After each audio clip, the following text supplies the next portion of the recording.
озода раҳмон духтари дуюми президенти кунунии тоҷикистон эмомалӣ раҳмон ки аз соли 2016 инак қариб 7 сол боз роҳбарии дастгоҳи иҷроии президентро ҳам дар даст дорад, шоми 5 октябри соли 2022 бо нашри як навори 12-дақиқагӣ падарашро ба муносибати расидани ба синни мубораки 70 табрик гуфт. ин дуюмин видеоест ки озода раҳмон нашр мекунад. видеои аввали ӯ 5 октябри соли 2017 ба муносибати 65-солагии падараш нашр шуда буд. табрикоташро озода раҳмон бо қироати шеъре дар васфи падар ҳусни оғоз бахшид ки бо ин мисраҳо шурӯъ мешавад. шахсутуни аҳди имонам падар, қалъаи номусу виҷдонам падар. гарчи такрор аст ҳарфи меҳри ман, меҳри нотакрори давронам падар. лафзи фарзандист парчамдориям, бахту иқболи ба паймонам падар. қиблагоҳи нурбахшои мани, ояти шукронаи ҷонам падар. ман ватандорӣ зи ту омӯхтам, ориёрӯҳи хуросонам падар.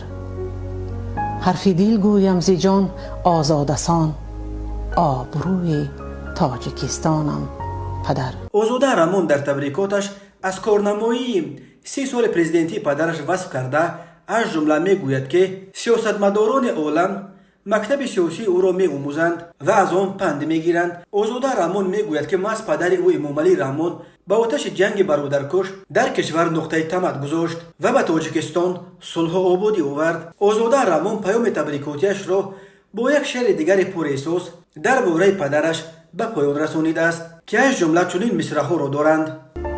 чӣ бошад зиндагӣ дони ҷавобаш, ба зарҳал ҳаст номат дар китобаш. зи ному шӯҳратат дар ифтихорам, натарсам аз хазон ҳасти баҳорам. туро созам ба ин умед табрик, падарҷонам пешвои халқи тоҷик. президенти тоҷикистон эмомалӣ раҳмон рӯзи 5 октябри соли 2022 ба синни 70 расид. 30 сол пеш вақте ки ӯ бори аввал ба мақоми раҳбари аввали тоҷикистон расид, ҳамагӣ 40 сол дошт. тарафдоронаш хатми ҷанги хунини бародаркуш дар соли 90 ва эҳёи давлатдории нави тоҷиконро ба номи эмомалӣ раҳмон пайванд медиҳанд ва бар инанд ки тоҷикистон дар даврони раҳбарии ӯ гулгул шикуфт.